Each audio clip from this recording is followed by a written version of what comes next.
Les larmes coulaient sur mes joues comme une averse d'été sur les ruelles pavées de Barcelone, et je serrais les poings contre le métal froid du casier, le cœur en miettes après cette défaite humiliante. Sarah, putain, qu'est-ce qui t'arrive, murmura une voix rauque, familière, qui me fit sursauter. Emmeline, ma coach, se tenait là, silhouette imposante dans l'ombre du vestiaire désert, ses yeux verts perçant l'obscurité comme des phares dans la nuit catalane. Et alors qu'elle s'approchait, effleurant mon épaule d'une main hésitante, je sus que ce geste, si simple, allait fissurer les murs que j'avais érigés autour de mon âme, nous entraînant dans un tourbillon d'amour interdit et de passion dévorante. Le vestiaire de l'Estadi olympique puait la sueur et le désespoir, un mélange âcre qui collait à la peau comme le sel de la Méditerranée après une baignade trop longue. J'avais 22 ans, Sarah Moreau, la prodige française exilée à Barcelone pour rejoindre les rangs de l'équipe féminine de football du FC Barcelona Femina. On m'avait promis la gloire, les stades en feu, les acclamations des foules en liesse. Au lieu de ça, ce soir-là, après un match contre le Real Madrid où j'avais raté le pénalty décisif, je me retrouvais seule, effondrée sur le banc en bois usé, les sanglots secouant mon corps comme des vagues furieuses contre les falaises de la Costa Brava. Emmeline Vargas non, Emmeline Laurent, pour être précis, car elle avait gardé son nom de jeune fille française malgré son mariage raté avec un Espagnol entraçant frappé, comme à son habitude. À 35 ans, elle était le pilier de cette équipe, une coach aux méthodes impitoyables forgée dans les académies de Clairefontaine avant qu'elle ne traverse la frontière pour fuir un passé qu'elle ne mentionnait jamais. Grande, élancée, avec ses cheveux noirs ondulés qui cascadaient jusqu'à ses épaules comme une cascade d'encre sur du parchemin ancien, et ses yeux verts, héritage d'une lignée bretonne, qui semblait toujours lire en vous comme dans un roman de Proust. Elle portait encore son manteau de laine gris, imprégné de l'odeur de tabac froid et de café noir, vestige de ses nuits blanches à analyser des vidéos de match. « Lève-toi, Sarah. Les défaites ne se pleurent pas, elles se dissèquent. » Sa voix était un mélange de tendresse et d'acier, un accent français roulant sur les voyelles comme le vin rouge de Bordeaux sur la langue. Elle s'assit à côté de moi, trop près, son genou frôlant le mien, et je sentis une chaleur inattendue monter en moi, chassant le froid de l'humiliation. Je relevai la tête, essuyant mes joues du revers de la main. « Coach. J'ai tout gâché. Ce pénalty, c'était mon moment, et j'ai flanché. Comme toujours. » Ma voix se brisa, et je me mis à balbutier des excuses, des regrets sur ma vie entière, les parents qui m'avaient poussé dans ce sport pour combler leurs propres rêves brisés, les amours fugaces avec des coéquipières qui n'avaient jamais duré plus qu'une saison, et cette solitude qui me rongeait depuis que j'avais quitté Paris pour cette ville de feu et de passion, Barcelone, où le soleil brûlait la peau mais pas le cœur. Emmeline ne dit rien d'abord. Elle posa sa main sur la mienne, un geste si naturel, si chargé d'électricité, que je me figeai. Ses doigts étaient longs, fins, marqués par les cicatrices discrètes d'anciennes blessures de terrain. Elle avait été une attaquante redoutable dans sa jeunesse, avant que les genoux ne lâchent. « Tu n'as rien gâché, ma petite. Le football, c'est comme l'amour, ça te brise pour mieux te reconstruire. Et toi, Sarah, tu as un feu en toi que personne ne peut éteindre. » Ces mots me traversèrent comme une brise du Mistral, rafraîchissante et violente à la fois. Je levai les yeux vers elle, et pour la première fois, je vis au-delà de la coach, la femme, avec ses lèvres pleines légèrement gercées par le vent salé de la mer, son parfum de lavande provençale se mêlant à l'air confiné du vestiaire. Quelque chose bougea en moi, un frisson que je n'avais jamais ressenti pour un homme, ni même pour les flirts passés avec des filles de l'équipe. C'était plus profond, plus dangereux. Les jours suivants, l'entraînement reprit son rythme infernal sous le soleil implacable de la Catalogne. Emmeline nous poussait aux limites, des courses le long de la plage de la Barceloneta au lever du jour, où les vagues léchaient nos chevilles comme des promesses chuchotées, des exercices de tir au but dans les jardins du Camp Nou, où les roses sauvages grimpaient sur les murs comme des amants clandestins. Mais avec moi, il y avait toujours ce regard en plus, cette main qui s'attardait sur mon épaule pour corriger une posture, ce sourire complice après un but marqué. Une soir, après une session particulièrement épuisante, alors que la équipe se dispersait vers les bars animés du quartier gothique, Emmeline m'invita à rester. « Viens, on va analyser ton penalty. Chez moi, c'est plus calme. » Son appartement se nichait dans le quartier d'Eixample, un immeuble haussmannien transplanté d'un rêve parisien au milieu des mosaïques modernistes de Gaudí. Les murs étaient tapissés de photos jaunies, Emmeline jeune, en maillot bleu, levant une coupe, des paysages de la Camargue, avec des chevaux blancs galopant dans l'écume, et, discrètement, une photo d'elle avec une femme aux cheveux courts, souriante, que je n'osais pas questionner.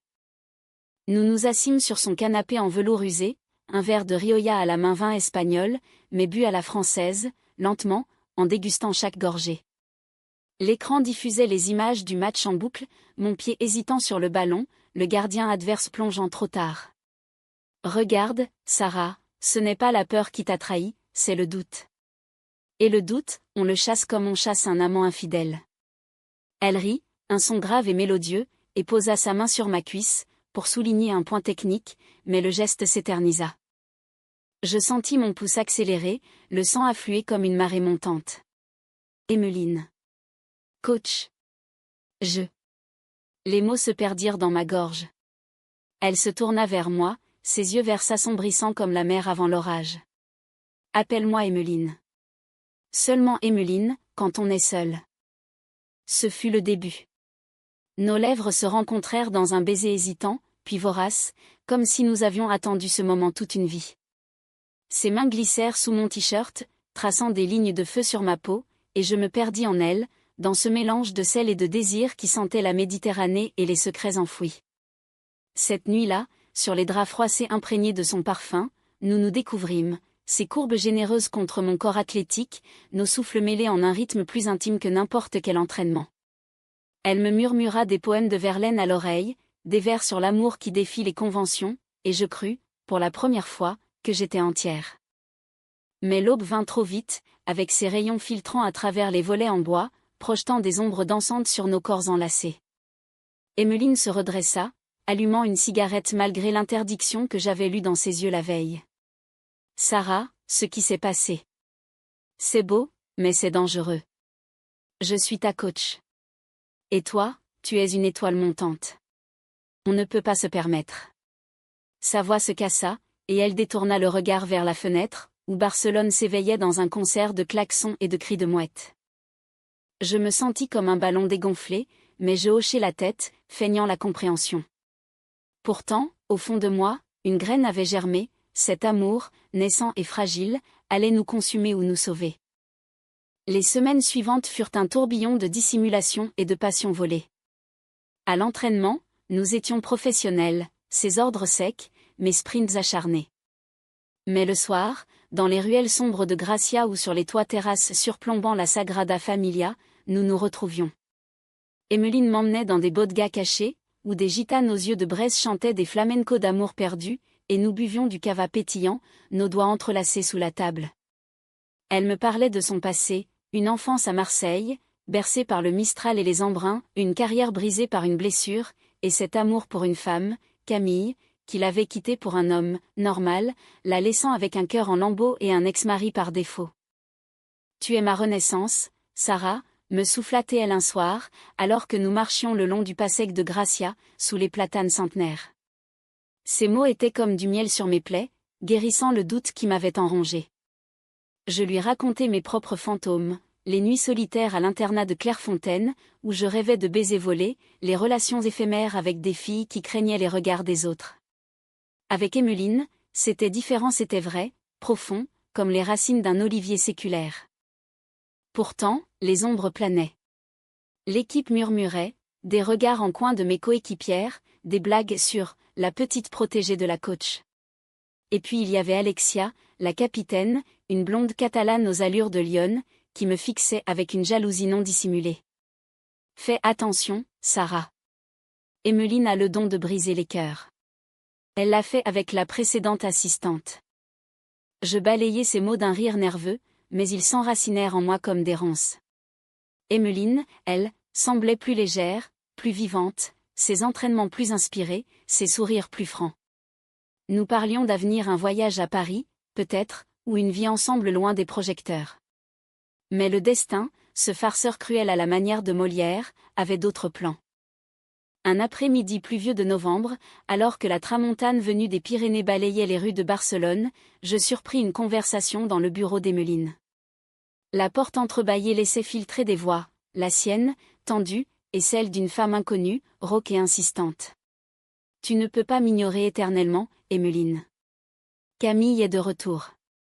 Et elle veut te revoir. Mon cœur se serra comme un poing. Camille. L'ombre du passé qui revenait hanter notre présent fragile. La pluie martelait les vitres du bureau comme des reproches incessants, et je restais figé dans le couloir, le souffle court, écoutant les mots d'Emmeline se dévider comme un fil barbelé. Camille, c'est fini depuis des années. J'ai tourné la page. Laisse-moi tranquille. Sa voix était ferme, mais je perçus la fêlure, ce tremblement qui trahissait les anciennes blessures. L'autre femme Camille, supposai-je, avec sa voix de velours usérie, un son amer qui résonna en moi comme un glas. Tourner la page ? Avec une gamine de l'équipe ? Tu te voiles la face, ma chérie. Tu as toujours été faible face à l'amour vrai. Je m'enfuis avant qu'elle ne sorte, le cœur battant la chamade, courant sous l'averse jusqu'à mon petit appartement dans le Raval, où les graffitis multicolores sur les murs semblaient se moquer de ma naïveté. Assise sur mon lit défait, trempée jusqu'aux os, je repensais à nos nuits, Emmeline, nue sous la lune filtrant par les fenêtres, son corps comme une sculpture de Rodin, tout en courbe et en ombre, ses murmures en français ancien, des mots d'amour que je buvais comme un élixir. Était-ce réel, ou juste un mirage catalan, éphémère comme le feu d'artifice de la Mercey ? Le lendemain, à l'entraînement, Emmeline arriva en retard, les traits tirés, un café noir à la main comme un bouclier. Elle évita mon regard pendant les exercices, et quand nos yeux se croisèrent enfin, ce fut un éclair de culpabilité qui traversa ses prunelles vertes. Après la session, elle m'attrapa par le bras dans les vestiaires, sa poigne ferme mais tremblante. « Sarah, on doit parler. Ce soir. Chez moi. » Je hochai la tête, la gorge nouée, et passai la journée dans un brouillard d'angoisse. Barcelone, avec ses ramblas bondées et ses parfums de churros frits, me semblait soudain hostile, une toile de fond cruelle à mon tourment intérieur. Le soir venu, je frappai à sa porte, et elle m'ouvrit en peignoir de soie, les cheveux en bataille, une bouteille de pastis ouverte sur la table basse alcool anisé, breuvage de marins provençaux, pour noyer les fantômes. Camille est revenue, lâcha-t-elle sans préambule, nous servant 2 verres qui tintèrent comme un aveu. Elle s'assit en tailleur sur le tapis persan, ses jambes nues croisées, et raconta, Camille, l'amour de sa jeunesse, une photographe aux cheveux roux et au tempérament de feu, qu'il avait quitté 10 ans plus tôt pour un galeriste parisien. Elle m'a brisé, Sarah. J'ai fui en Espagne, épousé un type pour me punir, divorcé vite fait. Et puis tu es arrivé, avec ton feu, ta vulnérabilité. Tu m'as ramené à la vie. Ces mots étaient un baume, mais la jalousie, cette vipère aux crocs acérés, me rongeait. Et maintenant ? Elle veut te reconquérir, demandai-je, la voix éraillée. Emmeline secoua la tête, prenant ma main dans les siennes. Non. C'est toi que je veux. Toi, avec tes doutes et tes passions. Laisse-moi te prouver. Elle se leva, m'entraînant vers la chambre, et cette nuit-là, notre amour fut plus intense, plus désespéré. Ses lèvres tracèrent des cartes sur ma peau, de la clavicule à la naissance des cuisses, et je m'abandonnai, criant son nom comme une prière païenne. Nous fîmes l'amour sous la pluie qui tambourinait contre les carreaux, nos corps entrelacés en un ballet de sueur et de larmes, les miennes de joie, les siennes de libération. Au petit matin, enlacée, elle me promit, on affrontera ça ensemble. Comme une équipe. Mais les promesses, en amour comme au football, sont fragiles comme des ailes de papillon. Camille ne disparut pas. Elle réapparut aux abords des entraînements, une silhouette élancée en trench coat beige, appareil photo en bandoulière, immortalisant les moments avec un œil vorace. Juste pour un projet sur le sport féminin, prétendait-elle, mais ses regards vers Emmeline étaient des flèches empoisonnées. L'équipe bruissait de rumeurs, la coach a une ex qui rôde. Attention, Sarah, tu vas te brûler les ailes. Alexia, la capitaine, me coinça un jour dans les douches, l'eau cascadant sur nos corps nus comme une cascade de vérité crue. Écoute, gamine, Emmeline est toxique. Elle m'a dragué l'an dernier, m'a fait miroiter des titularisations, et puis rien. Ne sois pas sa prochaine victime. Ces mots me giflèrent, et je sortis en trombe, le cœur en vrac, me jurant de confronter Emmeline. Ce soir-là, au lieu de notre refuge habituel, je l'attendis sur la plage de la Barceloneta, où les vagues murmuraient des secrets aux coquillages. Elle arriva, le vent fouettant ses cheveux, et je l'accusai, les mots jaillissant comme un torrent, « Dis-moi la vérité, Emmeline. » Camille, Alexia. Suis-je juste une passade? Une façon de te venger du passé? Elle pâlit, ses yeux s'embuant comme le ciel avant l'orage. Sarah, non. Alexia, c'était une erreur, un flirt idiot pour combler le vide. Et Camille. Elle me hante, mais c'est toi qui me guéris. Elle s'agenouilla dans le sable humide, prenant mon visage entre ses mains.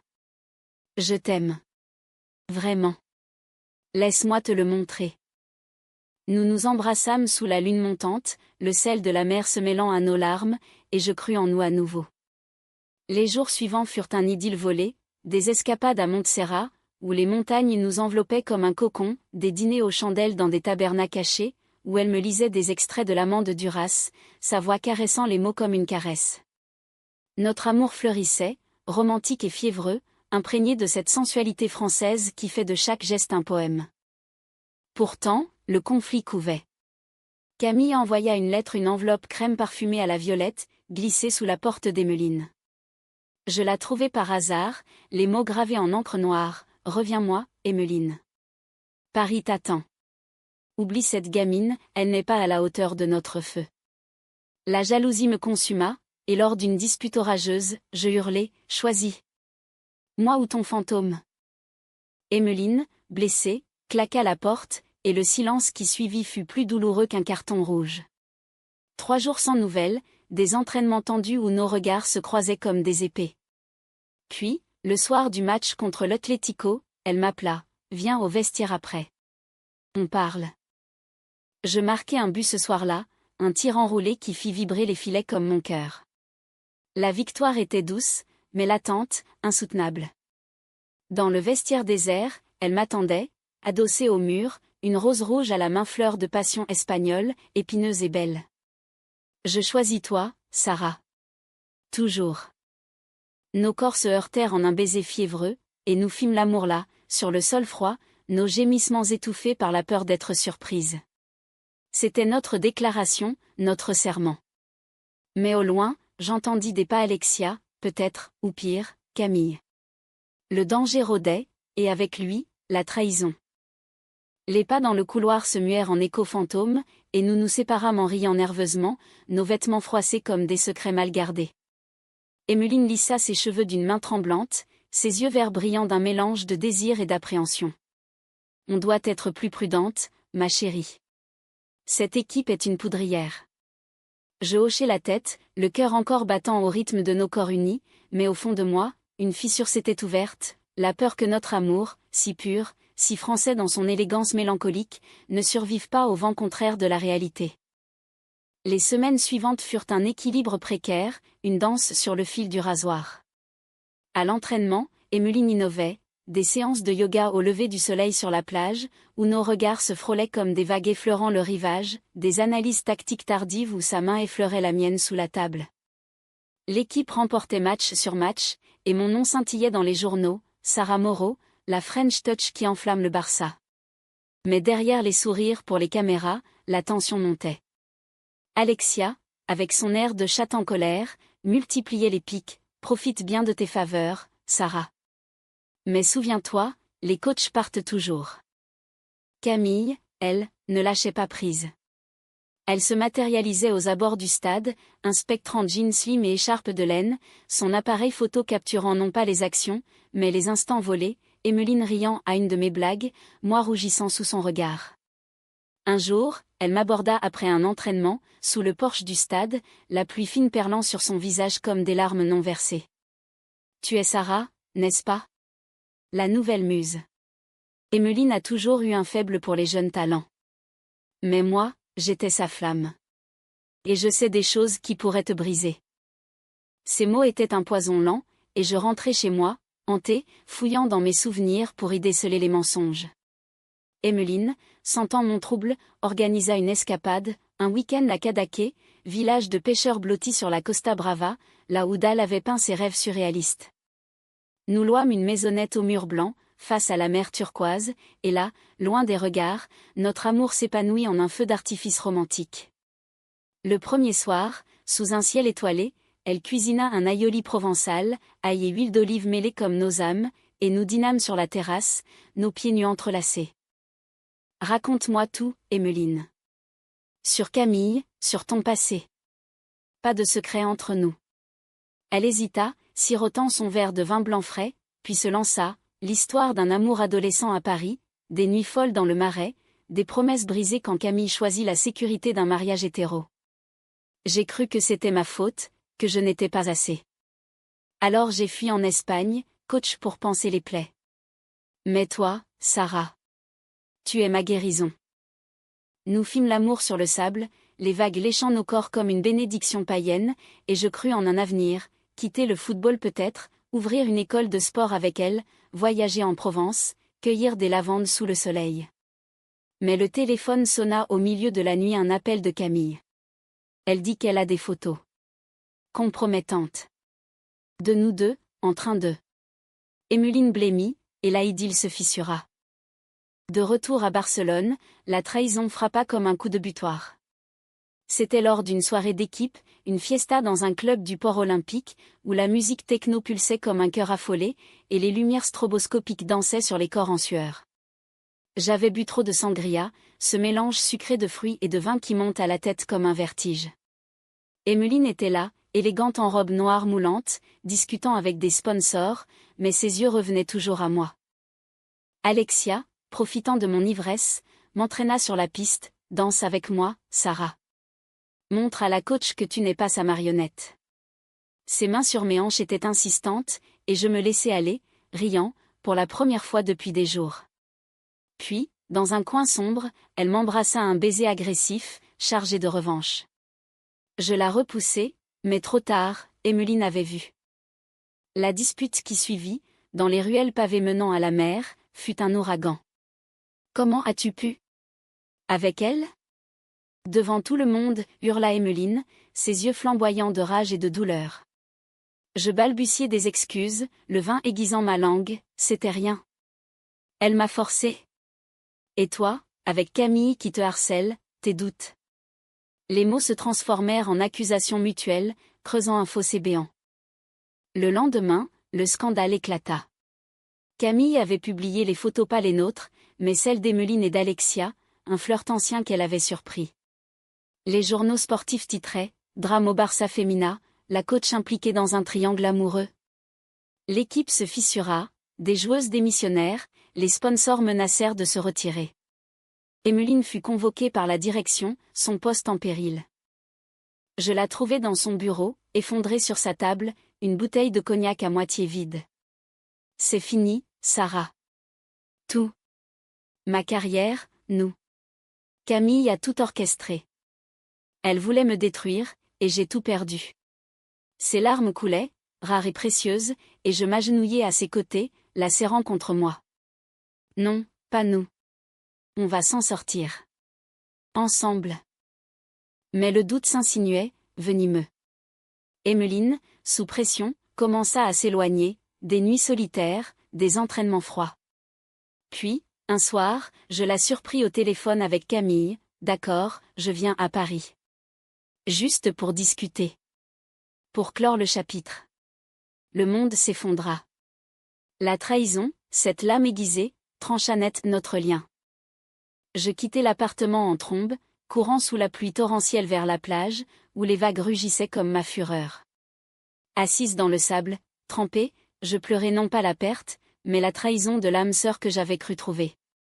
Emmeline me rejoignit des heures plus tard, suppliante, c'était un mensonge, pour la faire partir. Je t'aime. Mais les mots sonnaient faux, écho d'un passé qu'elle n'avait pas exorcisé. Le chaos trao survint lors du match décisif pour le titre, contre le PSG au Camp Nou. L'équipe, fracturée, jouait mécaniquement. Emmeline, depuis le banc, hurlait des ordres, mais son regard vers moi était suppliant. À la mi-temps, dans le vestiaire, elle craqua, « Sarah, pardonne-moi. Sans toi, je suis perdue. » Nos lèvres se frôlèrent, un baiser désespéré, mais Alexia entra, et le scandale s'amplifia. Les arbitres, alertés par les rumeurs, suspendirent le match pour enquête. La presse s'emballa, amour interdit au Barça, la coach et sa joueuse au cœur du scandale. Emmeline fut licenciée sur le champ, et moi, mise à l'écart. Seule dans son appartement vidé, nous affrontâmes la tempête, cris, pleurs, aveux. J'ai trahi ta confiance en voyant Camille, admis-elle. Pas par amour, mais par peur. Peur de t'aimer trop fort. La nuit fut un purgatoire de mots et de caresses repentantes, nos corps se cherchant comme des âmes damnées. Mais au matin, la fracture était irrémédiable.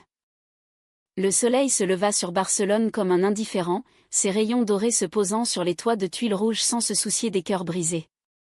Emmeline et moi, assises face à face sur le canapé défoncé, les valises à moitié bouclées à nos pieds, contemplions les ruines de notre amour.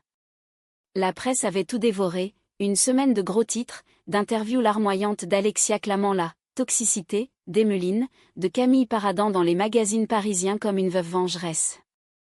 Le Barça m'avait prêté à un club mineur de seconde division, un exil déguisé en opportunité, tandis qu'Emmeline, privée de son sésame, envisageait un retour en France coach d'une équipe amateur en Bretagne, loin de la Méditerranée qui avait été notre berceau. Et nous, murmurai-je, la voix rauque d'une nuit sans sommeil, mes doigts triturant l'ourlet de mon souhait usé. Elle leva les yeux, ses yeux verts désormais voilés par la fatigue, et secoua la tête avec une tristesse infinie, à la manière d'une héroïne de film de Truffaut. Nous. On a essayé, Sarah. On a aimé avec tout ce qu'on avait. Mais l'amour, parfois, c'est comme un match, il faut savoir s'incliner quand le ballon ne veut plus entrer. Ces mots me transpercèrent, un pénalty raté en plein cœur. Je me levai, arpentant la pièce au mur nu, où ne restaient que des ombres de nos souvenirs, une photo de nous à Cadaqués, souriante et insouciante, jetée dans un coin comme un trophée fané.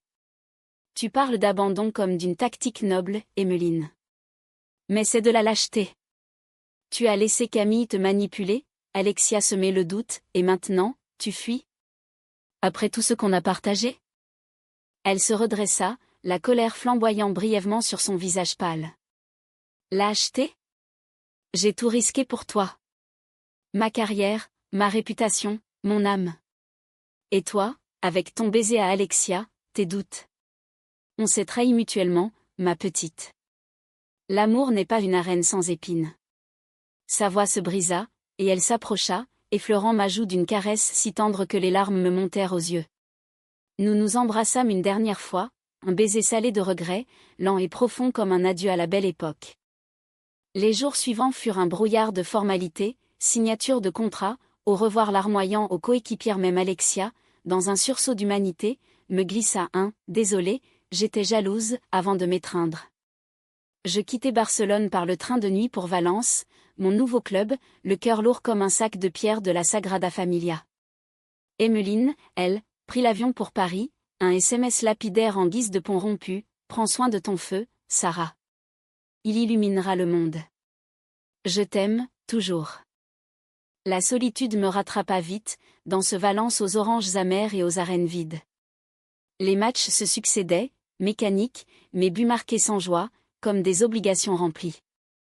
Les nuits, je rêvais d'elle, son rire grave, ses mains sur ma peau, nos promenades sous les platanes. Et puis, un soir de printemps, alors que la saison touchait à sa fin, une lettre arriva, pas un email froid, mais une enveloppe manuscrite, parfumée à la lavande, postée de Quiberon. Ma Sarah, écrivait-elle d'une plume élégante, fluide comme un sonnet de Rimbaud. Ici, en Bretagne, le vent salé me rappelle nos baisers sur la plage. J'ai coaché une équipe de gamines, et en elle, je vois ton éclat. Camille est un souvenir effacé, Alexia, une leçon apprise. J'ai compris, dans la solitude des dunes, que l'amour vrai ne se possède pas, il se cultive, il se laisse partir pour mieux revenir. Si ton cœur le permet, rejoins-moi cet été. Pas comme amante, pas comme joueuse. Comme nous, entière. Emmeline. Les larmes coulèrent, libératrices, et je sus que c'était la fin d'un chapitre, le début d'un autre. Humanité, dans sa plus belle acception, n'est-ce pas cela, aimer au-delà des trahisons, guérir des blessures pour renaître? Je répondis par une carte postale, un dessin naïf d'une plage catalane, attends-moi, mon amour. Le ballon est à nous. L'été vint, torride et prometteur. Je la retrouvai à Quiberon, sur une plage de sable fin battue par l'Atlantique, ses cheveux noirs dansant au vent comme des voiles de liberté. Elle avait 36 ans maintenant, des rides fines au coin des yeux, marque du temps et des épreuves, mais son sourire était le même, lumineux, breton et français à la fois. Nous marchâmes pieds nus dans l'écume, parlant des heures de football, de passion, de ce que nous avions perdu et gagné. Pas de grandes déclarations, pas de feux d'artifice. Juste une étreinte, sous un ciel crépusculaire, où nos corps se reconnurent comme des âmes sœurs. Nous décidâmes de voyager, un road trip en Provence, puis Paris, où elle me présenta à ses amis d'enfance, et enfin, un retour en Espagne, pour clore le cercle. Je repris le football, libre désormais, et elle devint consultante, sa voix rauque commentant les matchs à la radio, un écho distant dans ma chambre d'hôtel. Notre amour, mature et humaniste, n'était plus une tempête, mais une brise constante, des lettres échangées, des week-ends volés, une promesse de vie commune un jour, quand les carrières s'apaiseraient. Sarah et Emmeline, deux femmes forgées par le feu de la trahison et de la passion, apprenant que l'amour véritable, comme la France éternelle, survit aux révolutions. Et ainsi, dans le crépuscule d'une vie en devenir, nous pleurions non plus de douleur, mais de gratitude pour les vestiaires sombres où tout avait commencé, pour les cœurs brisés qui s'étaient recollés, plus forts, plus beaux.